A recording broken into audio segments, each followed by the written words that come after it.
Hello viewers, ఎలా ఉన్నారు అందరూ? నేను మీ డాక్టర్ పూర్ణిమ, ఫర్టిలిటీ స్పెషలిస్ట్. సో ఈరోజు మనం అందరికీ చెప్పగానే డౌట్ పడే టాపిక్ గురించి మాట్లాడుకుందాం. అదేంటంటే డోనార్ గ్యామెట్స్. అది డోనార్ స్పర్మ్ అయినా సరే, డోనార్ oocytes అయినా సరే.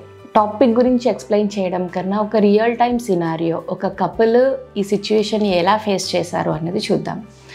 సో ఒక 3 months బ్యాక్, ఎగ్జాక్ట్లీ ఆగస్ట్లో వచ్చారు couple. August 12th, I remember the date also. So couple వచ్చారనమాట ఆ రోజు.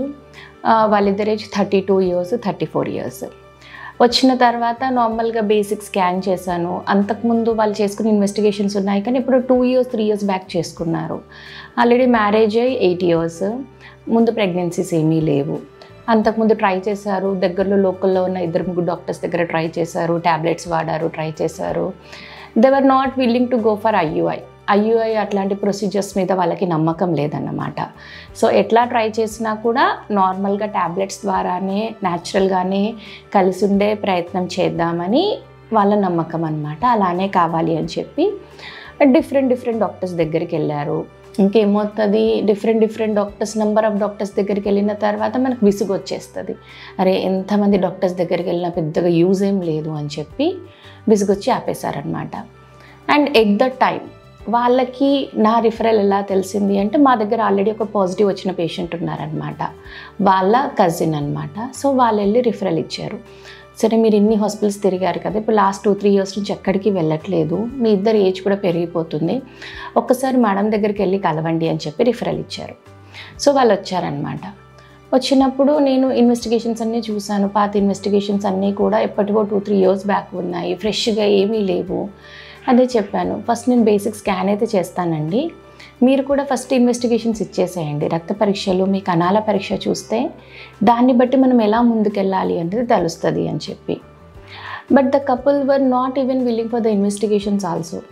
ఏం లేదు మేడం, మేము చాలా చోట్ల బ్లడ్ టెస్ట్లు అన్నీ చేయించేసుకున్నాము, ఎన్నో వేలు ఖర్చు పెట్టాము, పోయిన ప్రతి దగ్గర ఇదే అవుతుంది, అందరూ బ్లడ్ టెస్ట్లు చేసుకోమంటున్నారు, అంతా బాగుందంటున్నారు, ముందుకెళ్ళండి అంటున్నారు, అది కావట్లేదు, నాకు విసుగొచ్చి మేము ఆపేసాము, మా కజిన్ వాళ్ళు వెళ్ళమన్నారని చెప్పి ఇక్కడికి వచ్చాము, అంతకుమించి ఏదో వాళ్ళు రమ్మన్నారని వచ్చాము తప్ప అంతకుమించి మాకు పెద్దగా హోప్స్ ఏం లేవు మేడం అని చెప్పి. They were not willing. ఏదో ఫ్యామిలీలో వాళ్ళు ఫోర్స్ చేశారని కన్సల్టేషన్కి వచ్చారు తప్ప దే వర్ నాట్ ఇంట్రెస్టెడ్. అంటే ఆ హోప్ అంతా పోయిందనమాట. Hopeless couple totally. So investigations కూడా ఏమీ చేయించుకోవడానికి అసలు వాళ్ళు రెడీగా లేరు. సో బేసిక్ స్కాన్ ఒక్కటే చేశాను. స్కాన్ చేసి యూట్రస్ అయితే బాగానే ఉందండి, కానీ ఎక్సైటెడ్ చాలా తక్కువ కనిపిస్తున్నాయి, మీకు అటొక 2-3 ఇటొక 2-3 కనిపిస్తున్నాయి, మరి ఏమే చాలా తగ్గిపోయినట్టుంది, ఒక్కసారి మీరు ఏది చేయించినా చేయించకపోయినా ఏమేజ్ ఒక్కటి చేయించండి నాకు అని చెప్పి చెప్పాను.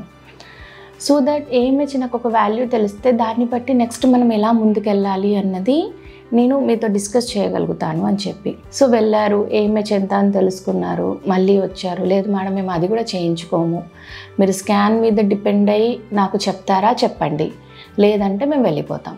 So that was the scenario. So scan basis మీదనే చెప్పాను, మీకు అటీటెక్స్ చాలా తగ్గిపోయాయండి, 2-3 కనిపిస్తున్నాయి, సో మీరైతే పెద్ద పద్ధతికే వెళ్ళాలి, ఐవీఎఫ్కే వెళ్ళాలి. ఐవీఎఫ్లో కూడా 2 పద్ధతులు, ఒకటి ఎంబ్రియో పూలింగ్, మీ ఎగ్స్తో వెళ్ళాలి అనుకుంటే ఎంబ్రియో పూలింగ్తో వెళ్ళొచ్చు, లేదు అనుకుంటే మీరు డోనార్ oocyteకైనా సరే వెళ్ళొచ్చు అని చెప్పి 2 options చెప్పానన్నమాట. సో ఐయుఐకే ఇంట్రెస్ట్ లేని కపుల్ డోనార్ oocyte వరకు అసలు వెళ్తారా, మరి అసలు వాళ్ళు వెళ్ళగలిగారా లేదా, ఎట్లా జరిగింది అన్నది, అసలు వాళ్ళు ఎలా ఎండప్ అయ్యారు అన్నది చెప్పడానికి అని చెప్పి ఈరోజు ఈ వీడియో చేస్తున్నాను అనమాట. సో వాళ్ళ ఫ్యామిలీలో ఎక్కడా కూడా ఎవరికి కూడా ఐయుఐ కానీ ఐవీఎఫ్లు కానీ ఇంకా డోనార్స్ వరకు కానీ వెళ్ళిన హిస్టరీ లేదన్నమాట. అమ్మాయి వైపు కానీ అబ్బాయి వైపు కానీ ఎక్కడా లేదు. అందుకనే వాళ్ళు ఎలాంటి ప్రొసీజర్కి కూడా ముందుకు రాకుండా ఆగిపోయారనమాట. సో అలాంటి కపుల్ని వాళ్ళ సిచ్యువేషన్ ఏంటి, వాళ్ళ ఎగ్స్ ఎలా ఉన్నాయి అన్నది వాళ్ళకు కూర్చోబెట్టి కౌన్సిల్ చేసి నెక్స్ట్ ఐవీఎఫ్ పద్ధతికి ఒప్పించడం జరిగిందనమాట. సో నెక్స్ట్ వీడియోలో నేను మిగిలిన వాళ్ళ ఐవీఎఫ్ ట్రీట్మెంట్ ఎలా జరిగింది ఏంటి అన్నది నేను కవర్ చేస్తానండి. So follow with the next video.